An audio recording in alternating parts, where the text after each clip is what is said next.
StrengthsFinder has identified focus as one of your strengths. Where am I headed? You ask yourself on a consistent basis. You want to know what the direction you're headed is, and you need to understand it on a everyday basis. You want to know where you're going, and you want to have established this focus for your direction. You ask a question every day, but you also, guided by this theme of focus, you need a clear destination to feel comfortable in life. Lacking one, your life and your work can quickly become frustrating and a real problem for you. These goals then serve as your compass, helping you determine priorities, making the necessary corrections for you to get you back on course. You're consistently looking, am I headed in the right direction? I've got my mind and my heart set in this way. Is that where I'm headed? Am I going there in the proper way?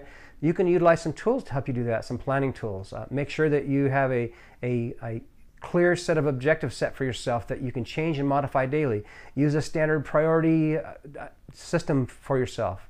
Prioritize everything you have to do, but prioritize them based upon clear set objectives. Make those objectives as short-term as possible when you can. You need long-term objectives also, but you also need short-term. This theme of focus will be energized when you can establish both long-term, medium, and short-term objectives.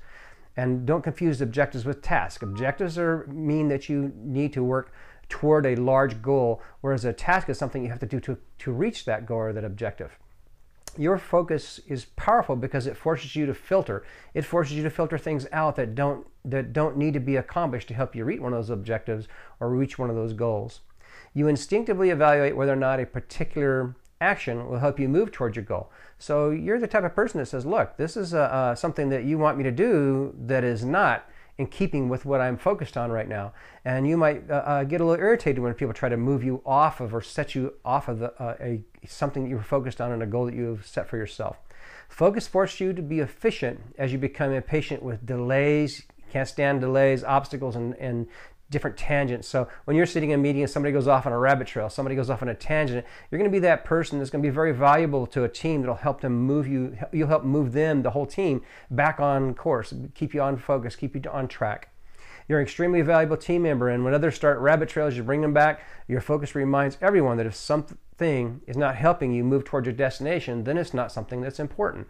And so as you're working with teams, make sure that you help the team understand that that's how you function. It's not that you're being impatient, but you just want to help keep everybody on track because you actually have a strength in that area. If you'll explain that to people, it'll help them understand a little bit more about why you seem to be so in-game oriented. And it's not a bad trait. It's something that's actually a strength, can help the team, and it'll help you greatly. And if it's not important, it's not worth your time, you keep everyone on point. So explain that to them. Explain that you help keep the team on point. Okay, here's your action items. When you set your goals, discipline yourself to attach timelines and measurements. That means that you take that priority list, and not only do you set a measurement for how you're supposed to achieve this goal, in other words, a series of standards that you can measure, but you're also setting a timeline. So you're saying, look, I need to reach this objective today or this week, and here are the series of tasks. There's a list of them that you need to complete to get there. Well, not only do you want a set of tasks to complete that you can click off on daily, but you want that to bring focus relative to measurement. So you're going to say, hey, I've got to get this task done. Here's how I'm going to measure it, and here are the standards I'm going to set for myself. If you'll keep that relative to your focus, it'll help you achieve the things that you are focused on that you want to achieve. Take time to write down your goals and refer to them often. As I mentioned previously, you want to make sure that you have these written down and that you're looking on a consistent basis. It'll help you not only maintain your focus, but make sure that you're achieving the goal that you originally set out to take. Seek roles to function independently. You stay on track with little supervision. So you're going to want to make sure that you're seeking roles that are going to keep you on track. Be sure to tell your manager your midterm and short-term goals. This might well give your manager the confidence to give you the room you need. So not only are you going to tell people that you work with that you are a very focused person and can help keep them on track, you want to tell your manager, the people that you work with or the people you work for, your customer, whoever it is, that you're all about keeping goals and that you're about short-term and mid-term goals. Your greatest worth as a team member might be to help others set goals. So you see something you're focused on, well, others are not as focus-oriented. So you'll be very valuable in that role and be able to be part of a team that says, here are the things that we need to accomplish, and I'll take charge of making sure that we stay focused on them because I have that strength. So other set goals is helping others set goals is a great advantage for you. At the end of each meeting, take responsibility for summarizing what was decided, for defining what these decisions will be acted upon, how they'll be acted upon, and for setting a date when the group will reconvene. So you take charge in that area. It'll help bring focus to the group. It'll help make them much more productive. Identify your role models. Look at people that you know that you believe have great focus and that move toward a goal very rapidly, and see if they'll mentor you. Ask them if they'll help you, and tell them that you want to help get focused in your career, and they'll help you, and you'll also get a lot of assistance from that from the people around you as you communicate this focus process and how it works, and that you need help with it and would like to have their input. Be ready to allow others to think, act, and talk less efficiently than you do. Not everybody has the ability to be able to think so much on spot, have so much focus like you do. And let them act the way that they act, and act on the timetable that they act on. Now, if you get too pushy, what's going to happen is it's going to be you're going to give people a hard time about it, and they're going to push back. So remember that just because you have focus doesn't mean they have focus. It doesn't mean that you can push.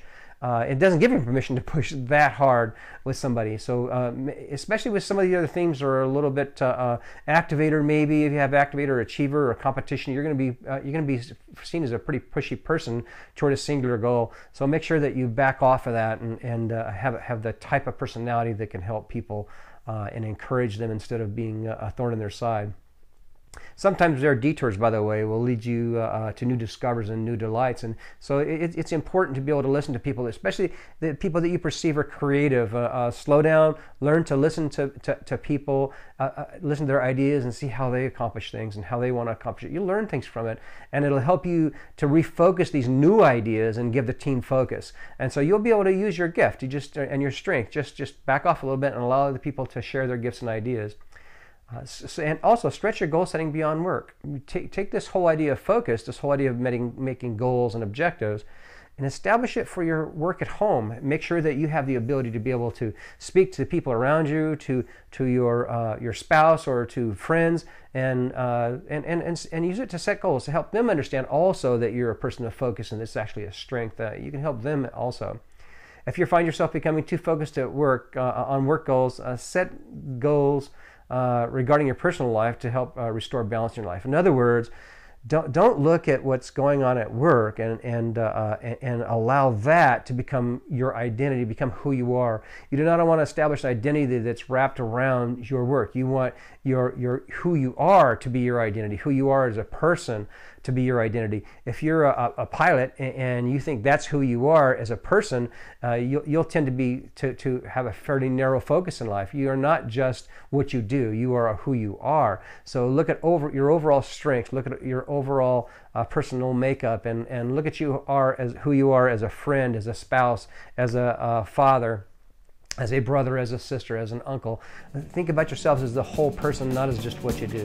The strength of focus is vital in a team environment. It's also the type of strength that will help you to achieve a lot in life.